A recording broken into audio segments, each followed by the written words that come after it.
Oh, there Can't he get rid is. of, Oh my cannot gosh. get rid of me that easy. He's in studio? What? Still here. Oh my gosh, I'm what a still here. surprise. Actually, I am. It's so nice. People saying farewell, and we've done all this stuff on TV, which is so nice. But there are truly some people coming up to me now, like, haven't you retired yet? They've been hearing about it. Just a few more hours. I thought you might be out there hitting the waves here. Well, since we don't have any storms out there yet. So. No. As you know, the hard part right now is, as much as I love to forecast, I can tell part of my body is already kind of out there.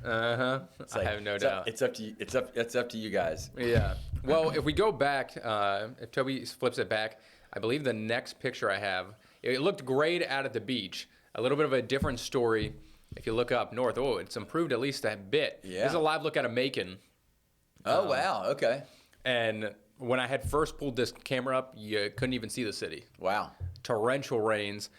Still raining there now, starting to push off to the south of the city up there in central Georgia. That is what is going to be eventually heading our way. You can see that severe thunderstorm watch draped across central Georgia up into the western half of South Carolina. It looks like they have a couple severe thunderstorm warnings south of Columbia, and actually a tornado warning to the north of Columbia there, just south of Charlotte. If you can, peek and squeeze your eyes close enough, you can see a little bit of that outline. So this is all going to slowly work its way down toward southeast Georgia. Initially, we're thinking perhaps as early as 7 p.m., 8 o'clock even, and then down towards downtown Jacksonville in the metro area, Tim, probably after sunset tonight, closer to 9, 10 p.m., we could see not only some rain, but certainly some thunderstorms, some of which could be on the strong to severe side. I do expect them to weaken as they head further south, but still going to be keeping a close watch for some of those gusty winds, 40 to 60 miles per hour, some frequent lightning. We saw a lot of lightning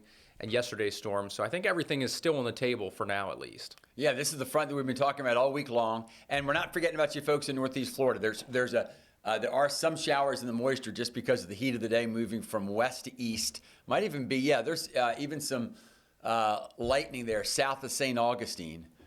But whereas the last couple of days, really the last 3, we've seen that then become enhanced when it makes it to about I-95 area as it hits the sea breeze. No sea breeze today, though. Yeah, so we don't think that's going to happen here today. That's going to be farther off to the south. So what that means is, although the showers and a few thunder showers out there, we shouldn't see that big event here like we've seen over the last couple of days. So that's why we're really focused on what comes at us from the northwest. Now, based off of what happened yesterday, I do want to bring this up quick. National Weather Service did go out and survey, thanks to really a lot of reports in from the St. Johns County Sheriff's Office, and then also just, citizens and viewers out there snapping photos, taking videos, sending them into the National Weather Service of a possible, at least funnel cloud, if not tornado. And they did go out there, they surveyed it, EF0 rating in St. Johns County. So this is from Cimarron Golf Club up to where 9B starts and or ends, depending on how you look at it there. So peak winds of 85 miles per hour. Overall length was just over 1.5 miles, but was only about 15 yards wide. So it was a narrow one. 15 yards? Yeah. Wow, that is nailing it down. Yeah. And Did they even call that a tornado in Oklahoma? Yeah, probably not. I really am wondering. It is... I'm a little desensitized to it because we'd so often get EF1, EF2s. I covered multiple EF3s. Well, there weren't a lot, but there were multiple of those while I was out in Oklahoma City. And it's always a big deal here when we just get, 1 or 2, but they tend to very often be either EF0s, maybe EF1s. Which are still a big deal, especially if you do get damage or anything like that. Sure. But I do have to say, while you have that up, Ross, and maybe I'm a little more flexible on my last day, because I agree, every tornado, of course, you have to take serious. But once they get to this level, it's my opinion, because we focus so much, is there a tornado or not? In my opinion, it lessens our actual concern for a severe thunderstorm. For instance, before that produced the tornado, we did have a severe thunderstorm warning for Clay County, and I think it was the same cell, and they had some limbs come down in Clay County as well. Around Middleburg. Right, exactly. So So that's not me saying that these aren't a concern, but I do think that we need to remember, folks, that the same type of damage that this caused, severe thunderstorms with winds gusting to 60 and 70 miles per hour, can cause very similar damage. I think there's a great key point, especially for tonight, with how the line of storms is eventually going to drop southward. The overall wind field probably isn't going to be nearly as conducive for any sort of spin up or tornadic event, but the straight line of winds that could develop along that squall line, could be just as damaging as a tornado could be. I don't think we'd be shocked if we saw a gust at least over 70 in some spots. Yeah, especially across southeast Georgia when it starts to drop south. So so that's just our way, folks, of saying, severe thunderstorm warnings. When any thunderstorm is dangerous because it has lightning, but when a severe thunderstorm warning comes out, sometimes it's because of hail, and of course that's a concern, but the real threshold that means it's reached is we think it could have winds that could cause some damage. Only on the ground for 4 minutes there too. It was a short little burst. Man, that's quick little thing. I will digress just one more time. Go ahead. I promise you, 43 years ago, that tornado would have not been observed, because that's all new explosive St. John's development. And unless somebody living way out in the country saw it, and the likelihood probably would have been much less, then it didn't make the storm any stronger. But you could see it. And I do think that with the warmer atmosphere, there are more storms. But if you look at the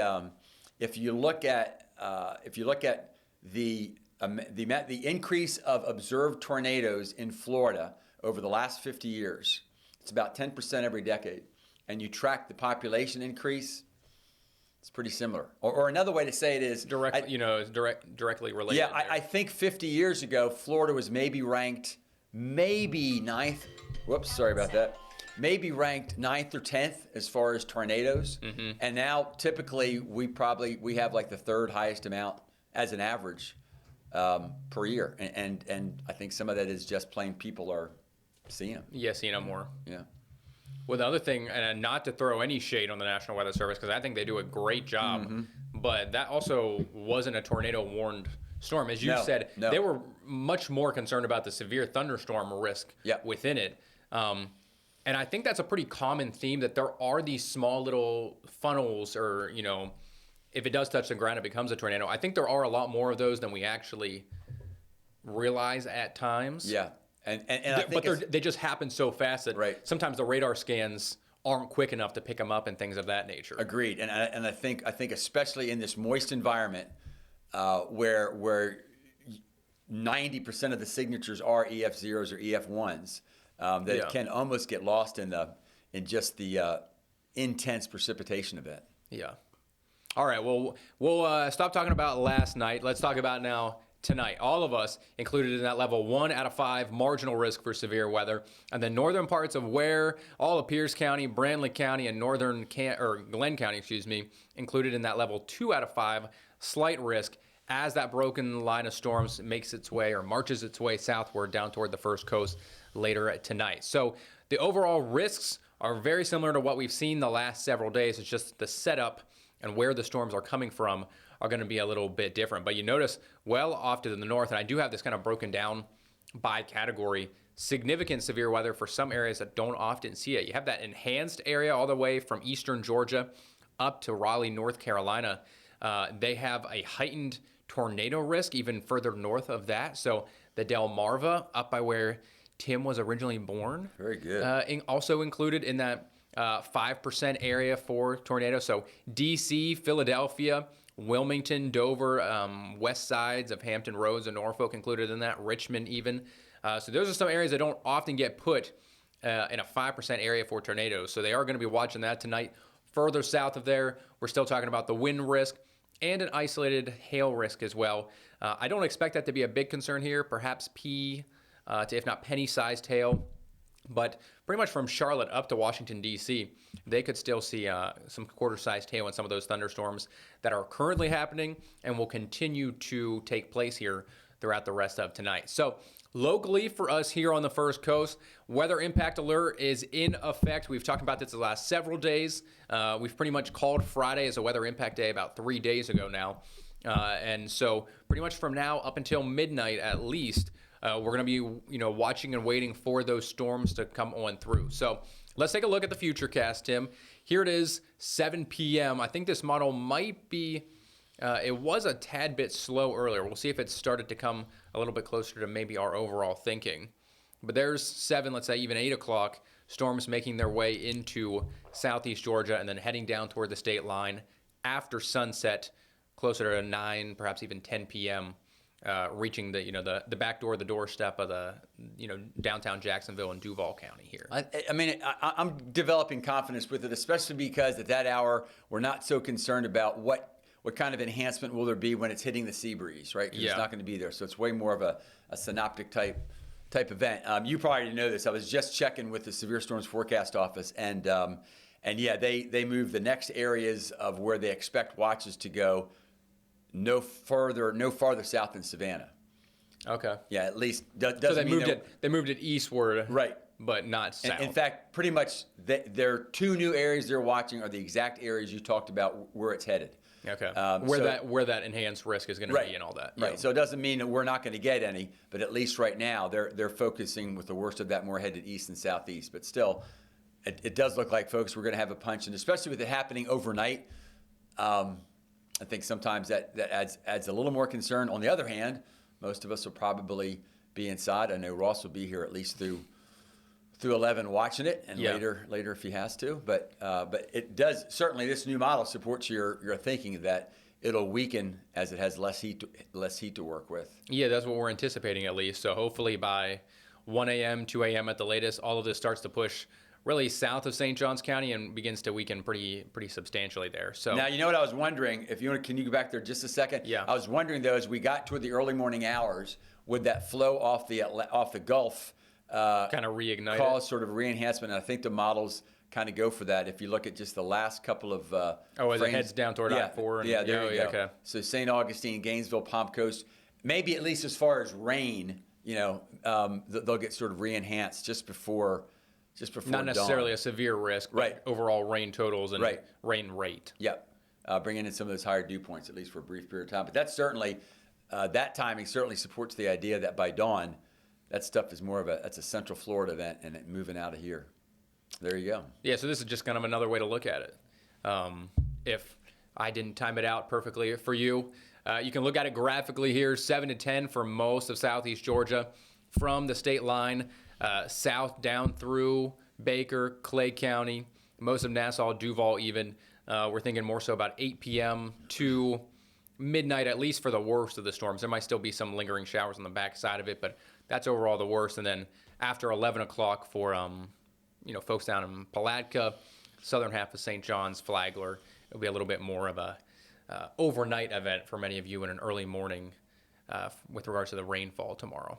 So you can see that. I love this loop because you can see, especially early on, a lot of Q early on, but also a dry-looking bluer sky, at least early on in the day. You can almost feel those lower dew points. But now we are getting some of that moisture aloft coming in. Well, and so that's actually why I put that where I did here in the show, because I'm typically you jump ahead of me. Today, you're spot on. Sorry. No, you're spot on because behind the storms, dry air going to continue to funnel down in here. Dew points tomorrow going to be in the 50s for some folks, if not low 60s in a few of the southern areas that see those showers and storms linger a little bit longer into tomorrow morning. But to me, it's one of those days where if you and Enzo, hop in the pond and you get outside with those lower dew points, you'll have a little bit of, Well, I told you. It'll feel fresh. We'll be out there. It's a big day tomorrow. Big birthday. Yeah. It is. Wow. Big number 2. So how big is he now? How many pounds? I'd say he's like 72, maybe. He's got a lot of muscle. He doesn't look that big, but it's a lot bigger than Log. He wears it well. But key takeaways, Tim, right, for the weekend, whether it's Enzo or your own dog or, just you and the kids out there, it's going to be a very nice weekend. Talking 60s in the mornings, especially Sunday morning, might be the coolest start that we've had in quite, a few days, if Which not is interesting weeks. On the first day of June. Yes. Saturday will still be a little bit breezy behind the cold front. So highs in the upper 80s. Real feel might be actually a few degrees cooler than that. Yeah. And then Sunday, overall not going to be nearly as breezy, but still a pretty nice day. So if you have outdoor plans this weekend, it is looking very, very good for you. I mean, if nothing else, compared to the last several afternoons, you don't have to worry about lightning coming toward you or your family. No, you know? No, that will not be a concern. And really, even most of next week won't be too much of an issue either. Now, the dew points gradually come back up, so we're not going to immediately surge back into that tropical-like air mass that we've had in place the last couple of days, but you'll notice a slight uptick. We'll see a few isolated, if not stray showers, a couple of the days early next week. But it does seem, Tim, like it's not going to be until perhaps Thursday, if not Friday, that we see our best chance for maybe some more scattered showers. Until then, after tonight's event, really just kind of some icy, isolated spotty stuff popping up there. And certainly with those being at least, there's the tropics. So sorry, that's fine. Let's talk about where there is action, and we can talk about the Atlantic Basin in a bit. But there is Alvin. Once again, I have to say, at least long term, the European was more conservative on this, and the GFS was thinking this was going to, at least days ago, was thinking this might become a hurricane. But it sure looks like it's going to stay at TS status before it gets dry air wrapped in and starts to weaken. Yeah, so by this time tomorrow, might already be down to a tropical depression again, heading up towards Baja California, and eventually just kind of withering away up there. I did want to show this, not so much, Tim, for its impact on tropical development, because what some of the long-range models are showing is past next Friday for, something perhaps trying to stir up down in the Caribbean Sea or in the Central American gyre, but really just to show there is a plume of Saharan dust coming across the Atlantic into the Gulf and perhaps over Florida, might make for some nice sunsets, by the middle to the latter part of it. Yes, exactly, yeah. Kind of refracting the sun's beams and rays, so there's something else to maybe keep in mind, I guess, if you're a big refractive enhancement. Yes, if you're one of those folks who maybe goes out to the beach early in the morning for all those sunrises, might make them just a little bit more vibrant out there. I don't know if anyone here does that every day. That sounds like a good idea. Can we find yet more color and shade? Is that on the calendar for next week? Do you have a calendar? If the sun rises, we will be out there. So next 7 days, nice and quiet. As far as our part of the world, folks, that's to be the Gulf, the Caribbean, and the Atlantic, which I love to see. I was concerned, and my retirement has been scheduled for 3 years. I was concerned Murphy would get involved, and surely something would be happening. So at least for us, there's not. And at least the European model would indicate, at least for the next 9 days, now the GFS and a couple other models continue to try to spin something up. So nothing to get stressed about, folks, but just know that it is that time of the year, and the waters are certainly warm enough. So we'll keep a close watch on that. I would say, Ross, if there's anything to the GFS model, at least the last 4 runs, it's been somewhat consistent, although, again, it's very different than the European. Yeah, very different. I mean, it tries to spin up a Cat 1, Cat 2 storm that either goes from the East Coast to the Gulf Coast of Florida to Houston to New Orleans. I mean, it's kind of all over the place, whereas the European isn't even developing anything. No. To me, all the European basically is supporting the idea that if there's going to be a second storm sort of in our air hemisphere, it's going to be another Eastern Pacific. Yeah. Yep. I wanted to ask you, Tim, before we go, because we have just under a minute. In your 43 years, how many hurricanes do you think you've actually covered that have impacted the First Coast in some way? Well, let's put it this way. I do have, and because I wasn't quite sure what the topic was going to be for this year's hurricane special, I do have a top 20 list. Doesn't mean that we were hit in Jacksonville, but it was significant enough to where it impacted me as a broadcast meteorologist. So I can say over those 43 years, 20. And what's interesting is if you look at it, 3/4 of them have been in about the last since 2004. I guess 3/4 have been in the last half. Yeah, 3/4 of them have been in the last 20 years. A worrying sign of things to come, but good news for Tim. This Folks, was his you're last in good hands. stream. You're in good hands with Ross and the rest of the team. And I'll be out there. I'll be out there watching. I'll be watching as a concerned viewer, and maybe even occasionally critical. I was going to say, and adding all of his critiques at the same time. Yes, but have y'all thought about this? Exactly. Well, thank you very much, folks. We are out of time. Tim, I'll let you sign us off here for your final stream. All right. Well, here's my forecast. My forecast is there will be storms, folks. Just don't get stuck in one. And if you do, reach out for help. And I promise you, there will be a rainbow afterwards.